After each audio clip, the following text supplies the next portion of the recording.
Jesus.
Hey, the performers asked me to come see them here.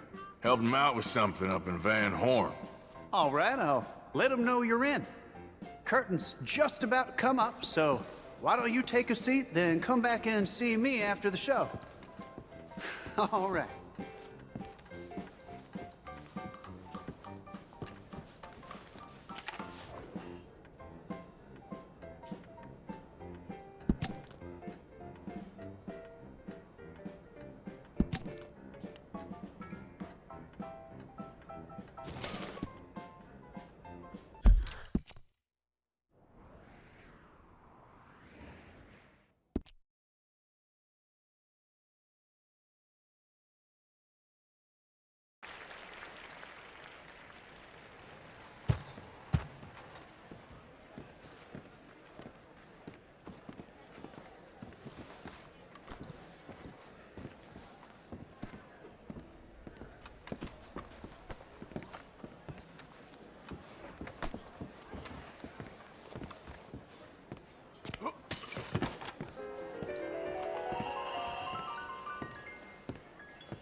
Jump right up.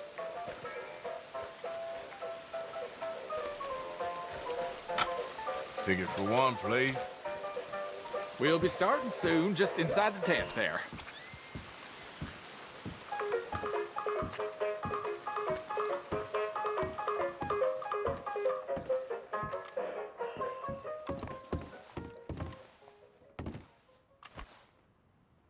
Welcome, one and all, to the remarkable example of modern entertainment at its finest. Now, most of you young'uns, I'm sure, know about our great national hero and pioneer, Josiah Blackwater.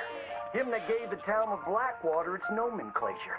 You see, only about 100 years ago, weren't nothing here but big old forests, ferocious beasts, surly savages, arid deserts, and unconquered mountains.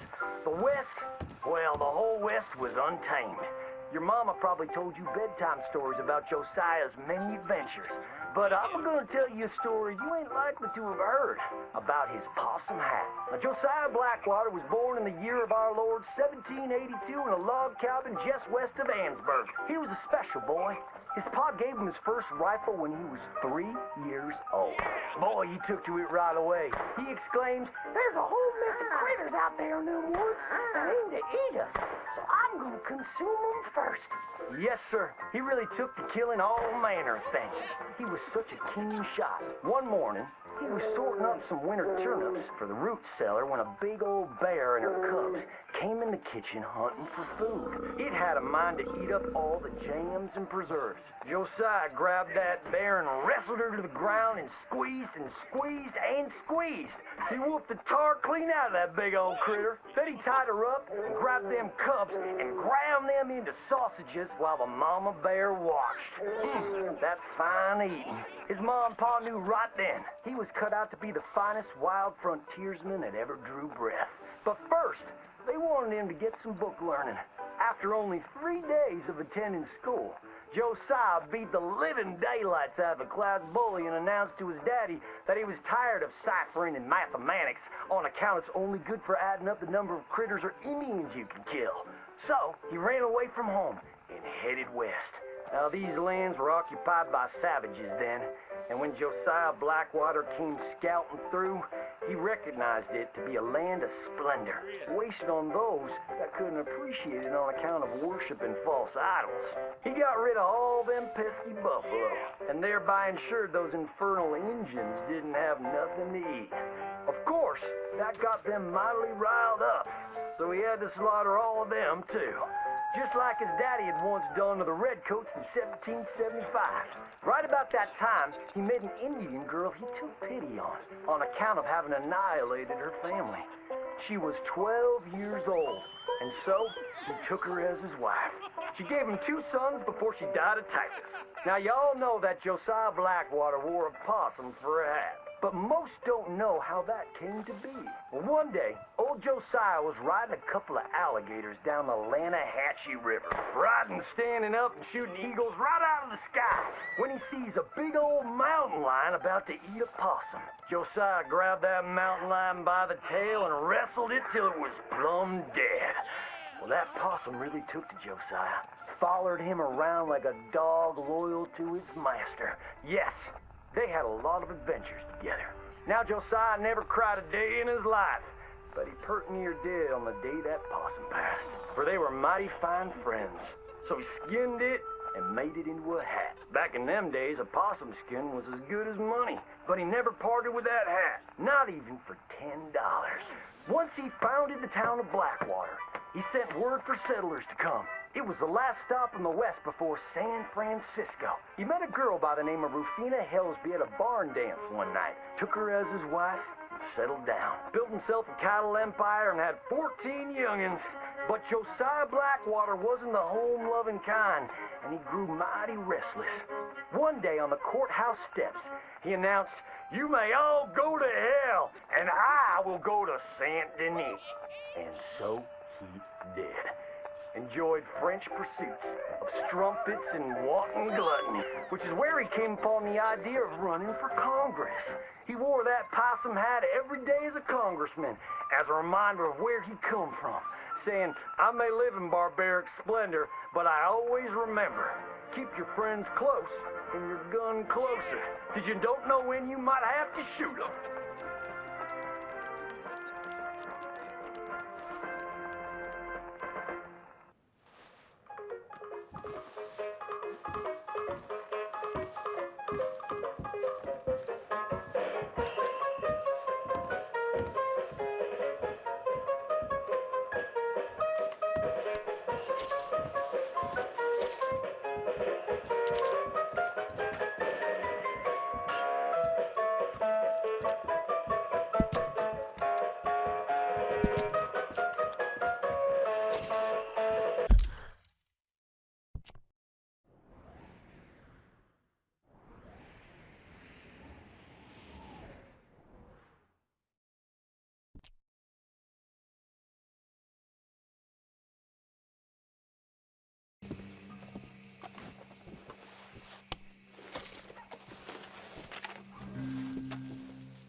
One more.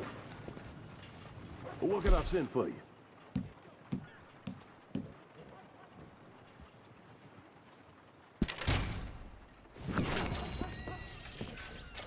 Things I'll put up with here.